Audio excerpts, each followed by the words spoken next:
The last thing I remembered was the taste of copper in my mouth and the sound of their laughter, echoing through the hospital corridor as I flatlined. Now I'm standing in front of my wedding dress again, 3 years before that moment, watching my reflection in the mirror with eyes that hold knowledge they shouldn't possess. The silk feels different against my skin this time, not like a promise, but like a shroud I'm about to tear off and burn. You see, most people only get one chance to live their life, to make their choices, to love the wrong person and pay the price for it. But death, it seems, had other plans for me. When I opened my eyes in this familiar bedroom, surrounded by the same cream-colored walls and the same suffocating scent of jasmine from the garden below, I knew I had been given something impossibly precious. The opportunity to rewrite everything in my first life. I was Leela Chen, the perfect military wife. I smiled when I was supposed to smile, stayed quiet when I was supposed to stay quiet, and believed every lie that fell from my husband's lips like morning dew, beautiful, temporary, and ultimately meaningless. Commander Adrian Hawthorne was everything society told me I should want, decorated, respected, devastatingly handsome in his dress uniform, with connections that stretched through the highest echelons of the military and political establishment. I was 19 when we married. 19, naive, and so desperately in love with the idea of being chosen by someone like him that I ignored every red flag that fluttered in the wind like warning signals I was too blind to read. The wedding was a spectacle. 600 guests. Politicians, generals, society matrons who whispered behind their champagne glasses about how lucky I was, how perfect we looked together. Adrian's mother, the formidable Helena Hawthorne, pulled me aside that night and told me with a smile sharp as a blade that I must never do anything to embarrass the family name. I nodded eagerly, thinking I understood what devotion meant. I had no idea I was signing my own death warrant. For the first year, I lived in a haze of what I thought was marital bliss. Adrian would come home in his crisp uniform, kiss me on the forehead like I was a child, and tell me about his day in carefully edited highlights that revealed nothing substantial. I cooked his favorite meals, ranged flowers in crystal vases, hosted dinner parties for his colleagues where I smiled until my cheeks ached, and made polite conversation about nothing that mattered. But there were signs, even then. The way his phone would buzz with messages at 2 in the morning. How he'd step onto the balcony to take certain calls. The subtle changes in his cologne that I convinced myself I was imagining. The way he'd look at me sometimes not with love, but with something that felt uncomfortably close to pity. It was the perfume that finally opened my eyes. Not his cologne, but hers. A scent that clung to his shirts despite the dry cleaning. Sweet and cloying like overripe fruit. When I asked about it, he laughed and said it must be from one of the secretaries at headquarters. Such a casual lie, delivered with such practiced ease that I realized this wasn't the first time he'd needed to explain away evidence of another woman. Her name was Isabella Montenegro, and she was everything I wasn't. Where I was soft and accommodating, she was sharp and ambitious. Where I had married young and abandoned my dreams, she was rising through the ranks of the diplomatic corps with ruthless efficiency. Where I believed in love and loyalty, she understood that both were simply tools to be wielded for personal gain. The affair had been going on for months before I discovered it, and by then, they weren't even trying to be discreet. I found the hotel receipts in his jacket pocket. Noticed the way he'd started working late every Tuesday and Thursday. Saw how his eyes would light up when certain names came up in conversation names. That always seemed to circle back to Isabella.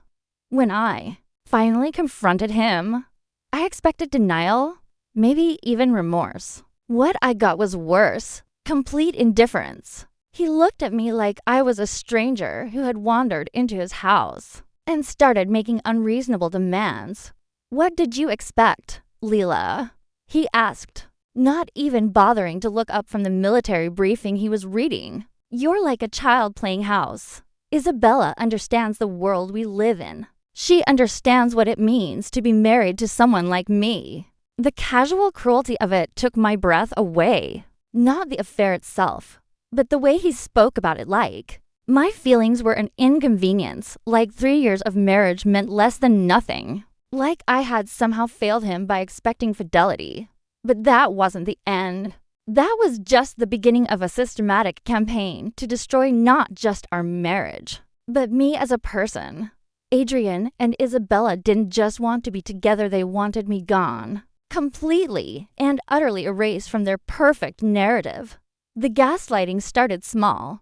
Adrian would tell me about conversations we'd had that never happened. Deny saying things I distinctly remembered. Rearrange items in our house and then act concerned about my memory problems. When I noticed, he started inviting Isabella to social events as his colleague, watching with amusement as I struggled to maintain my composure while she flirted openly with my husband in front of people who had celebrated our wedding. Isabella played her part perfectly. She would approach me at these events with false sympathy, asking how I was holding up and suggesting I might want to talk to someone about my obvious emotional instability.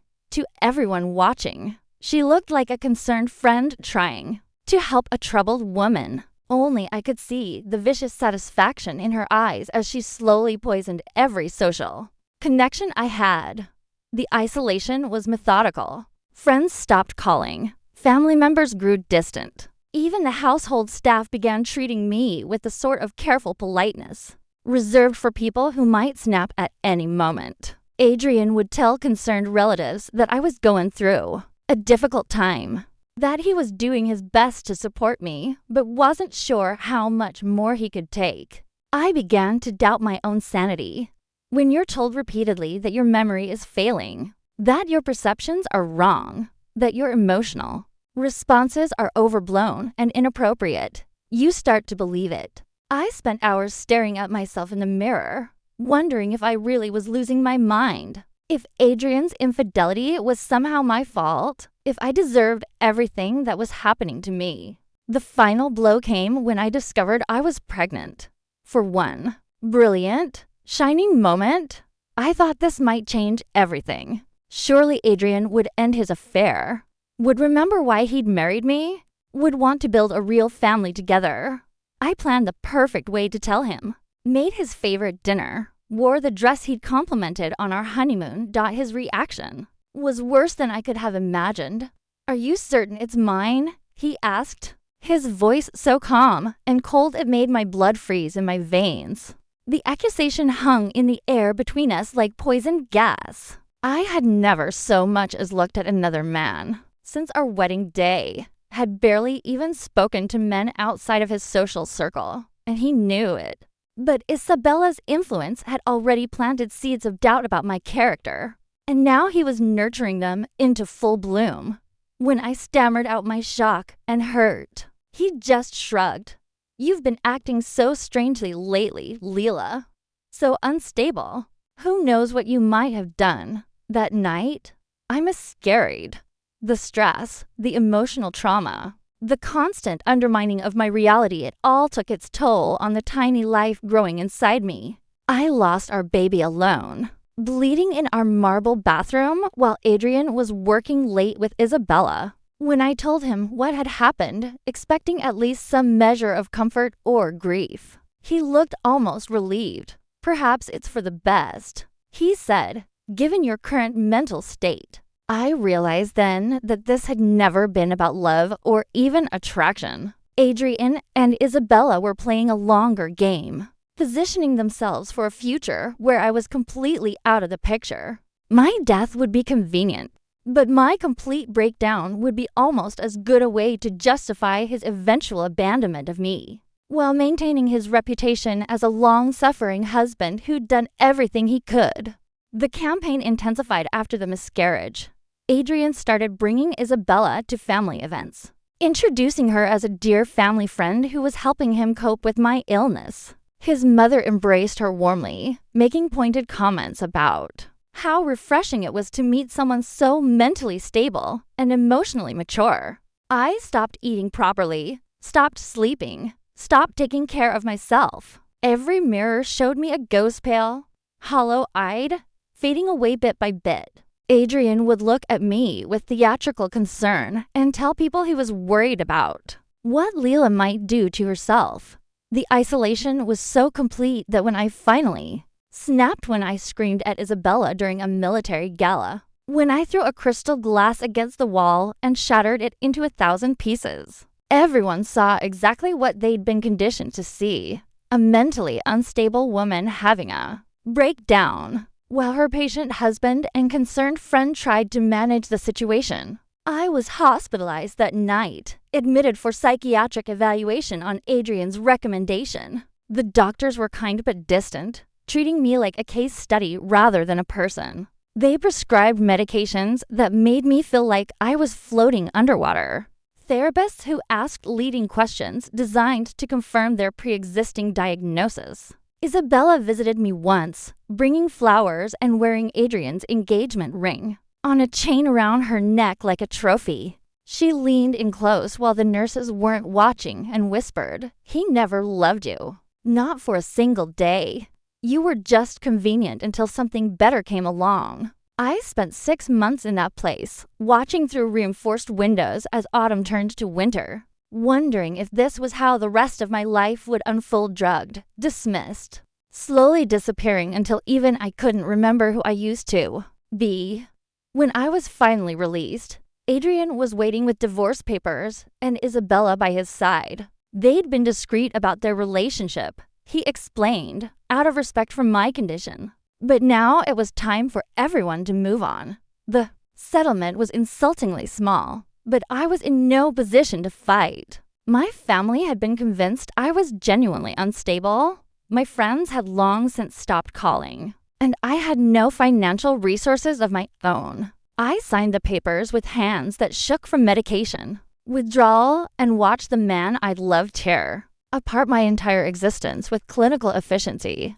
The next 2 years were a blur of poverty, isolation, and gradual decline. I worked minimum wage jobs when I could, lived in a tiny apartment that smelled like mold and other people's failures. Adrian and Isabella married in a ceremony that was covered in all the society. Magazines of fairy tale wedding between a war hero and a brilliant diplomat, with no mention of the broken woman whose life they'd destroyed to make it happen. I followed their rise through social media and newspaper articles, watching as they became the golden couple of military society. Adrian received promotion after promotion. Isabella's diplomatic career flourished, and they smiled for cameras at charity galas while I counted quarters to buy generic cereal.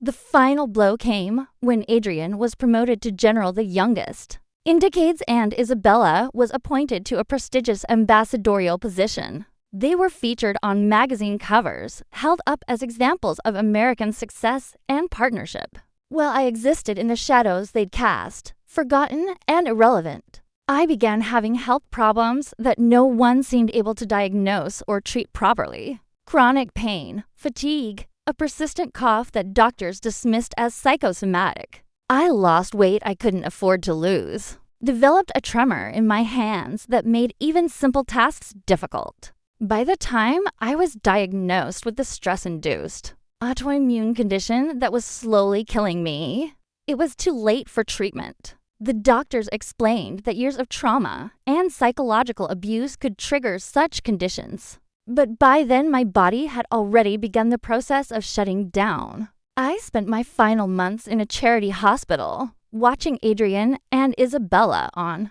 the news as they attended state dinners and gave interviews about their perfect marriage. No one visited me except a kind social worker who held my hand during the worst moments and listened to me tell the story of what had really happened. "You should write it all down," she said once, "so someone knows the truth." But there wasn't time, and even if there had been, who would have believed the word of a diagnosed mentally ill woman against two of the most respected figures in American military and diplomatic circles? I died on a Tuesday morning in March, alone except for a nurse who checked my pulse with professional detachment and made a note on her clipboard. The last thing I saw was a newspaper someone had left on my bedside table, featuring a photo of Adrian and Isabella at some glittering event. Looking radiant and untouchable, the last thing I thought was, if I could do it again, I would destroy them both. And then there was darkness and silence, and what felt like an eternity of floating in nothingness before I woke up in my wedding dress. 3 years in the past, with tears streaming down my face and the taste of revenge bittersweet on my tongue. But this time, I wasn't going to play the victim.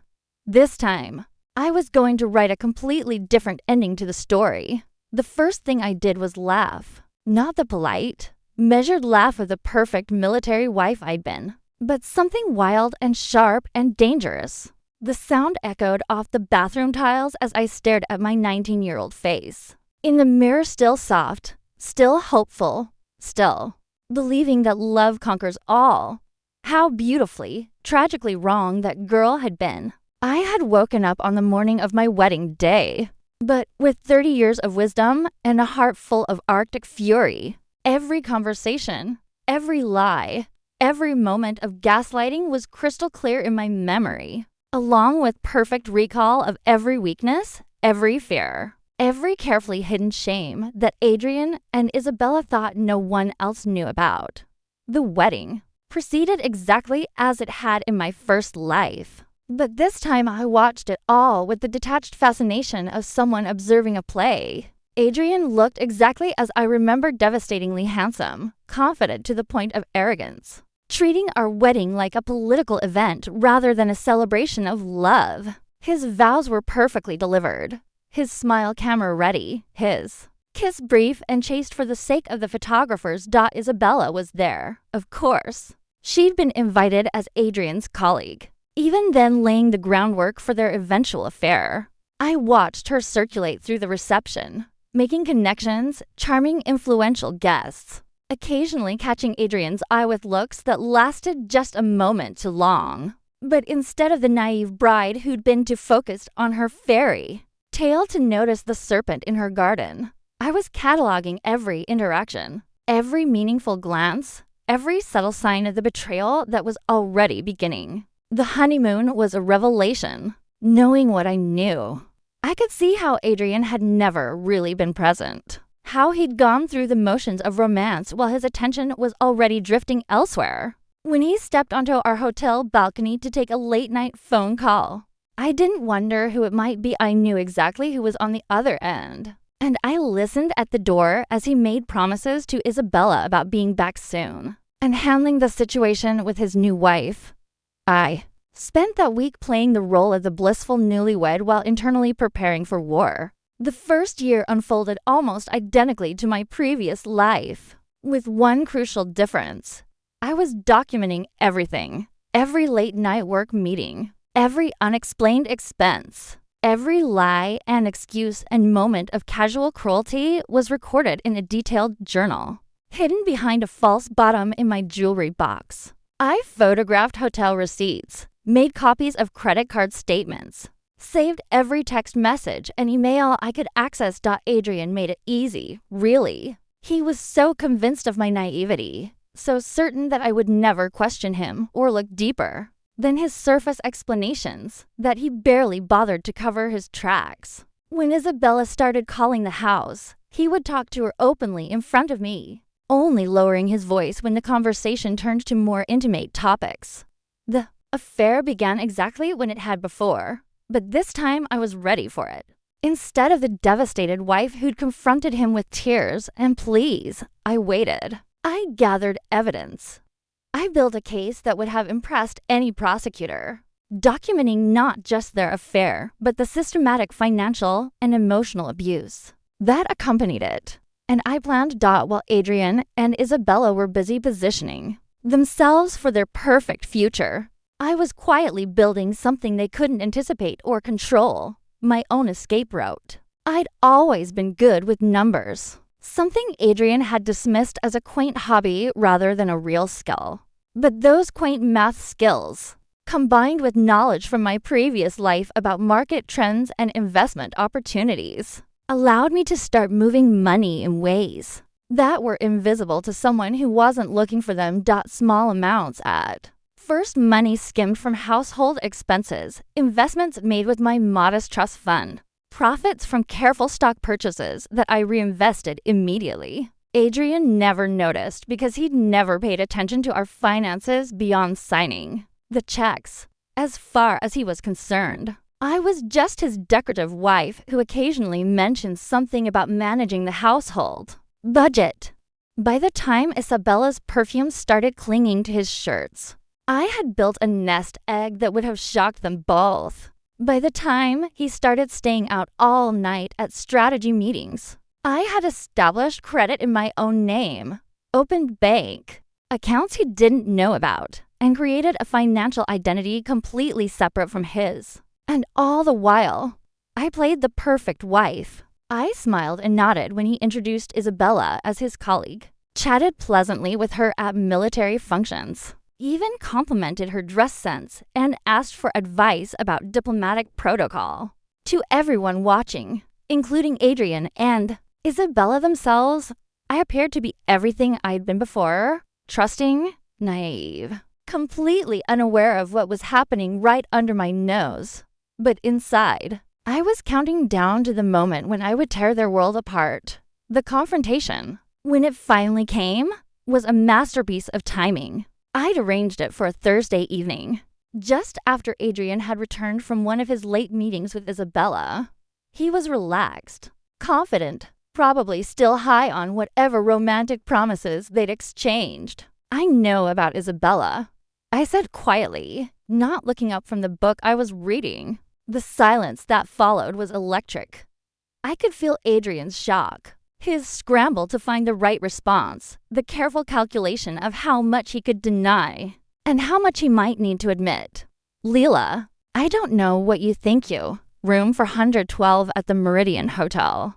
Every Tuesday and Thursday for the past 6 months, I continued, still not looking at him. "The standing reservation under the name Mr. and Mrs. Smith that you think is so clever. The jewelry you bought her last month that cost more than my engagement ring. The apartment you're paying for on Riverside Drive that she uses for her private meetings." Now I looked up, and I had the satisfaction of seeing genuine fear flicker across his face. This wasn't the conversation he'd expected to have, not with the woman he'd spent 3 years training to doubt her own perceptions. "Should I continue?" I asked pleasantly, "because I have documentation for all of it. Photos, credit card statements, hotel receipts, even some very interesting text messages that somehow ended up forwarded to an email account." "You don't know I have." Adrian's face went through several interesting color changes as the implications sank in. This wasn't a jealous wife with suspicions. This was someone who had been methodically building a case against him. "What do you want?" he asked finally. I smiled, and it was nothing like any expression that had ever crossed my face in our first life together. "I want a divorce." The simple statement seemed to hit him like a physical blow. In his mind, the script called for tears, pleading, perhaps threats of suicide or promises to change. It definitely didn't call for calm, rational demands delivered by a wife who seemed more relieved than devastated. "Leela, you're being dramatic. Isabella is your mistress, and has been for months." I interrupted. "But that's actually the least interesting thing I've discovered." I reached into the drawer beside my chair and pulled out a thick folder. "Did you know, for instance, that Isabella is already married? Her husband Miguel lives in Spain, where she maintains a second residence that she's never mentioned to you, or that the diplomatic immunity she's been claiming doesn't actually apply to her current position, or that she's been embezzling from the cultural exchange fund to pay for the lifestyle she's been enjoying with you." Adrian's face had gone completely white. "That's impossible. It would be if you'd done any actual research into the woman you've been risking your career for. But you were thinking with something other than your brain, weren't you?" I stood up, smoothing down my skirt with hands that were perfectly steady. The private investigator I hired was very thorough. Isabella Montenegro is quite accomplished. She's been running cons like this for years, targeting military officers and diplomats, building relationships that allow her to access classified information and financial resources. The folder hit. The coffee table with a satisfying thud. Everything's in there. Her real identity, her criminal background, her other ongoing relationships, yes. Pluriland detailed evidence of how she's been using you to access military intelligence that she's been selling to interested parties. I'd never seen Adrian look so completely destroyed. The confident, arrogant man who'd spent years making me doubt my own sanity was crumbling in front of me, finally understanding that he'd been played just as thoroughly as he'd played me. "You're lying," he whispered, but there was no conviction. "In it? Check the folder," I said gently. "Or better yet, ask Isabella about her husband Miguel when you see her tomorrow. Ask her about the bank accounts in Switzerland, or the intelligence reports that have gone missing from your office, or why she's been photographed meeting with known foreign agents." I picked up my purse and headed toward the door, then paused and looked back at him. "Oh, and Adrian, I've already filed the divorce papers. My attorney will be in touch tomorrow to discuss the settlement. I think you'll find my terms quite reasonable, considering." The door closed behind me with a soft click, leaving behind the ruins of the man who'd once held my entire world in his hands. But that was just the beginning. News of our divorce broke like a tsunami through military social circles. The golden couple of Washington society was crumbling, and everyone wanted to know why. I timed the announcement perfectly, dropping it just as gossip from several high-profile military events was beginning to circulate, events where Adrian and Isabella's relationship had been increasingly obvious to anyone paying attention. The narrative I carefully crafted was simple. I had discovered my husband's affair with a colleague and decided I deserved better than to be deceived and disrespected. No mention of Isabella's criminal background or espionage activities. That information was being saved for a more strategic moment. Adrian tried to control the story. Of course. He painted me as unstable, claimed I was having emotional problems, suggested that our divorce was the result of my inability to cope with the pressures of military life. It was the same script he'd used in my first life. But this time it fell flat. This time, I had allies.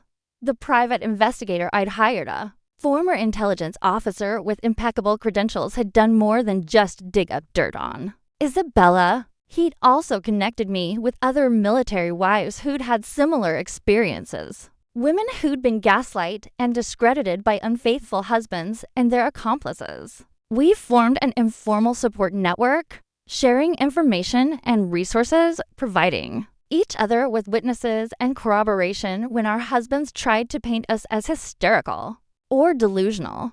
When Adrian tried to suggest I was mentally unstable, 3 other women came forward with stories of their own husbands using identical tactics. The military community that had once embraced Adrian as a rising star began to take a closer look at his character. Questions were raised about his judgment, his integrity, his fitness for command. The affair itself might have been survivable. Military men had weathered such scandals before. But the growing pattern of manipulation and abuse was harder to dismiss. Isabella tried to distance herself from the situation, claiming she'd had no idea Adrian was married when their brief, regrettable relationship began. But I'd been very careful about the evidence I'd gathered, and her lies were easily disproven. Hotel records showed they'd been meeting regularly for months. Financial records proved Adrian had been supporting her lifestyle. Phone records and emails painted a picture of a calculated, long-term affair. More importantly, other people began to come forward with their own observations. Staff at the hotels where they'd met, servers at restaurants where they'd dined, even other military personnel who'd witnessed their increasingly obvious intimacy. The story Isabella tried to tell of a brief, accidental involvement with a man she believed to be separated crumbled under the weight of evidence. But I still hadn't played my trump card. 3 months after our divorce was finalized, I received a phone call from a reporter at the Washington Herald. Someone had leaked classified documents that suggested possible intelligence breaches within the military diplomatic community. Would I care to comment on my ex-husband's potential involvement? The question was purely routine. Journalists often reached out to family members when investigating government officials, but it gave me the opening I'd been waiting for. I don't know anything about intelligence breaches, I said carefully. But if you're investigating security violations, you might want to look into Isabella Montenegro's background and her relationship with certain foreign nationals. I believe there may be some documentation that would interest you. The folder I'd shown Adrian ended up on the reporter's desk the next day, along with a detailed timeline of Isabella's activities and her access to classified information through her relationship with my ex-husband. I hadn't made any direct accusations. I'd simply provided information and allowed a professional journalist to draw his own conclusions. The story that ran 2 weeks later was devastating. Isabella Montenegro revealed to be Isabella Vasquez, a Spanish national with a history of financial fraud and suspected espionage activities. Her marriage to Miguel Vasquez, a known intelligence operative. Her pattern of targeting military and diplomatic personnel to gain access to sensitive information. And Adrian, the rising star who'd been completely manipulated by a foreign agent, while he was busy manipulating me.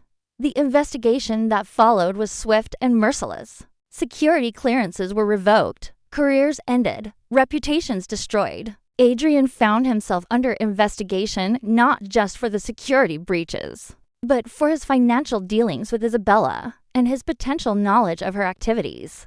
Isabella disappeared before she could be arrested, probably back to Spain or some other safe haven where she could reinvent herself and start the cycle over with a new target. But her departure left Adrian completely exposed, unable to claim ignorance about activities he'd been documenting and facilitating for months. The man who'd once seemed destined for the highest levels of military leadership found himself court-martialed, stripped of rank, and dishonorably discharged. His security clearance was permanently revoked, making him unemployable in any government or defense-related position. Helena Hawthorne, the formidable military matriarch who'd once told me never to embarrass the family name, watched her golden boy destroy decades of family prestige in a matter of months. The social circles that had once celebrated Adrian's rise now whispered about his spectacular fall. But perhaps the most satisfying part was watching Adrian realize, piece by piece, exactly how thoroughly he'd been played by the same woman he'd thought was helping him play me. The man who'd spent years convincing me that I couldn't trust my own perceptions had been completely blind to the truth about Isabella. The husband who'd made me doubt my own sanity had been utterly deluded about the woman he'd thrown away his marriage, his career, and his future to possess. As I watched the story unfold in the news, I felt something I'd never experienced in my first life. Justice. Not revenge, exactly. Because I'd never set out to destroy them for the sake of destruction. I'd simply refused to be their victim again, and in protecting myself, I'd exposed the truth about who they really were. Their downfall was entirely the result of their own choices, their own character flaws, their own criminal activities. I hadn't destroyed them. I'd simply stopped enabling their destruction of me, and in doing so, I'd allowed their true natures to be revealed. The contrast with my own life was striking. While Adrian's world crumbled, mine flourished in ways I'd never imagined possible. The financial independence I'd built during my marriage allowed me to start my own business, a consulting firm that specialized in helping women navigate divorce and financial recovery from abusive relationships. My experience with documentation and investigation proved invaluable, and word spread quickly through networks of military wives and other women who'd faced similar situations. The skills I developed while building my case against Adrian: research, analysis, strategic thinking turned out to be exactly what was needed in the world of private investigation and personal security consulting. Within 2 years, my firm had grown into one of the most respected in the region. More importantly, I'd found my purpose. Every woman I helped escape from a manipulative marriage. Every case of financial abuse I helped document. Every gaslight wife I helped trust her own perceptions again, it all felt like justice. Not just for me, but for every woman who'd ever been made to doubt her own reality. I testified before Congress about psychological abuse in military marriages. I consulted on legislation designed to protect military spouses from financial manipulation. I became a voice for women who'd been silenced by shame, isolation, and systematic undermining of their credibility. The shy, naive girl who'd once believed that love meant accepting whatever treatment she received had become a woman who refused to accept anything less than respect, honesty, and genuine partnership. And then, 5 years after my divorce, I met David. He was nothing like Adrian quiet where Adrian had been commanding, thoughtful where Adrian had been impulsive, secure enough in himself that he didn't need to diminish others to feel important. He was a trauma surgeon at the military hospital, someone who'd seen the real costs of war and violence, who understood that strength sometimes meant gentleness, and that true leadership meant service rather than domination. Our relationship developed slowly, built on friendship and mutual respect rather than the intoxicating but shallow attraction that had characterized my marriage to Adrian. David knew my history. I'd learned never to hide the truth about my past, and he admired rather than pitied the strength it had taken to rebuild my life. When he proposed, it was in my office, after I'd finished a particularly difficult case helping a young Navy wife escape from her abusive husband. I want to spend my life with someone who fights for people who can't fight for themselves. He said, I want to build something real with you. Our wedding was small and private, attended by people who knew us as we really were rather than the public figures we might represent. No politicians, no society matrons, no cameras capturing manufactured moments of false perfection. Just friends and family who'd watched us both overcome our own challenges and build something genuine together. But even in happiness, I never forgot the lessons I'd learned about the fragility of trust and the importance of maintaining my own independence. I kept my own name, my own business, my own financial accounts, not because I didn't trust David, but because I'd learned that real security comes from within, not from dependence on another person's promises. David understood and respected this completely. He'd seen too many relationships destroyed by unrealistic expectations and unhealthy dependencies to want anything other than a partnership between equals. Meanwhile, Adrian's life continued its downward spiral. After his discharge, he'd tried to reinvent himself in the private sector, but his reputation preceded him wherever he went. The security clearance revocation made him unemployable in defense contracting. His association with a foreign agent made him toxic to any government-related work. His pattern of manipulation and abuse, now well documented and widely known, made him unsuitable for leadership positions in corporate settings. He bounced from job to job, each position less prestigious than the last, each employer eventually discovering the truth about his background and finding reasons to let him go. The man who'd once been destined for general stars found himself working in middle management for small companies, struggling to pay rent on modest apartments.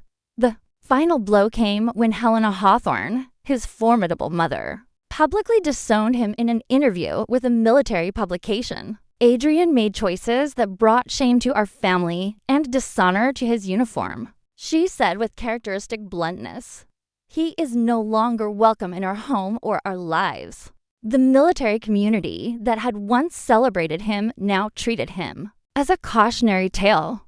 Young officers were warned about the dangers of compromising their integrity for personal relationships. Security briefings included case studies based on his downfall. He'd become exactly what he'd once painted me as: isolated, discredited, and irrelevant.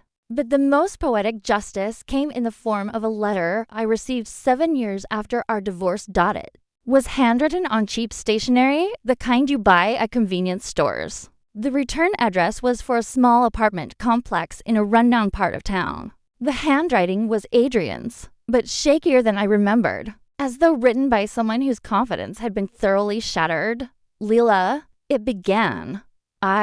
No. I have no right to contact you after everything that happened. I know you probably never want to hear from me again, but I need you to know that I understand now what I did to you, and I'm sorry. The letter went on for 3 pages, detailing his recognition of the abuse he'd inflicted, his understanding of how systematic and cruel his gaslighting had been, his acknowledgement that he'd destroyed not just our marriage, but my sense of self-worth and reality. Isabella played me exactly the way I played you, he wrote. She made me doubt everything I thought I knew about myself, convinced me that my perceptions were wrong, isolated me from everyone who might have helped me see the truth. I spent months thinking I was going crazy, wondering if I'd imagined our entire relationship, questioning my own memory and judgment. The irony was so perfect it almost felt scripted. Adrian had experienced exactly what he'd put me through: the confusion, the self-doubt, the gradual erosion of confidence and identity. He'd learned what it felt like to be gaslighted by someone who'd seemed to love him, to have his reality systematically undermined by a person he'd trusted completely. I know this doesn't fix anything, the letter continued. I know I can't undo the damage I caused, but I need you to know that you were right about everything, and I was wrong about everything. And I'm sorry I was too arrogant and cruel to see it until it was too late. He closed by telling me about his current life, the menial job, the tiny apartment, the loneliness and regret that colored every day. Not asking for forgiveness or reconciliation, just acknowledging the consequences of his own choices and the price he was paying for the pain he'd caused. I read the letter twice, then filed it away in the cabinet where I kept all the documentation from my divorce case. Not because I wanted to hold onto the anger, but because it represented something important, proof that truth eventually surfaces, that actions have consequences, and that people who destroy others inevitably destroy themselves. I never wrote back. There was nothing left to say between us, no bridge worth rebuilding, no forgiveness that would change what had already been done. Adrian would have to live with his choices, just as I had learned to live with mine. But sometimes, when I'm working late in my office, helping another woman piece together the fragments of a life shattered by manipulation and lies, I think about that letter, not with satisfaction or vindictiveness, but with something closer to peace. Adrian had finally learned what I'd known all along, that love built on deception isn't love at all. That relationships founded on power and control inevitably crumble, and that the person you betray most deeply when you systematically destroy another human being is yourself. In my first life, I died broken and forgotten, believing that my pain didn't matter and my truth would never be heard. In this life, I discovered something far more powerful than revenge, the strength to refuse to be anyone's victim ever again. I built a life worth living, found love worth having, and became a voice for women who'd been silenced by shame and fear. Every day I woke up knowing that I mattered, that my truth had value, and that no one would ever again have the power to make me doubt my own reality. Adrian and Isabella had taught me that some people will destroy you for their own convenience, that manipulation can be disguised as love, and that the cruelest betrayals come from those we trust most completely. But I'd learned something else from surviving their worst. That resilience is stronger than cruelty, that truth is more powerful than lies, and that the best revenge isn't destruction, it's becoming someone so magnificent that their opinion of you becomes completely irrelevant. Standing in my office 10 years later, looking out at the city lights while reviewing case files of women I was helping escape their own versions of hell, I realized that Adrian and Isabella had given me the greatest gift of all, Though they'd never intended to, they'd taught me exactly who I didn't want to be. And in refusing to become them, I discovered who I really was. The woman they'd tried to destroy had been reborn as someone they could never touch, never diminish, never break again. Their legacy wasn't my destruction. It was my transformation into someone strong enough to ensure that their story would never be repeated in the lives of the women who came to me for help. In the end, that was the only victory that mattered. Not that they'd fallen, but that I'd risen. Not that they'd been punished, but that I'd been set free. The taste of copper in my mouth had been replaced by something infinitely sweeter. The knowledge that I was exactly where I was supposed to be, with exactly the life I was meant to live, surrounded by people who saw my worth and never asked me to diminish myself, to make them feel more powerful. Adrian Hawthorne and Isabella Montenegro were just names from my past now cautionary tales in my origin story, but no longer the authors of my future. And that, I realized, was the most complete revenge of all, becoming so thoroughly myself that they became completely irrelevant. The girl who died in that hospital bed, broken and alone, was truly gone now. But she hadn't been destroyed, she'd been transformed into someone who would never let another woman face what she had faced. Never let another truth be buried under manipulation and lies. In saving myself, I learned to save others. In refusing to be their victim, I'd become their opposite. And in building a life they could never touch or taint, I'd written the ending they could never rewrite. That was enough. That was everything. That was justice.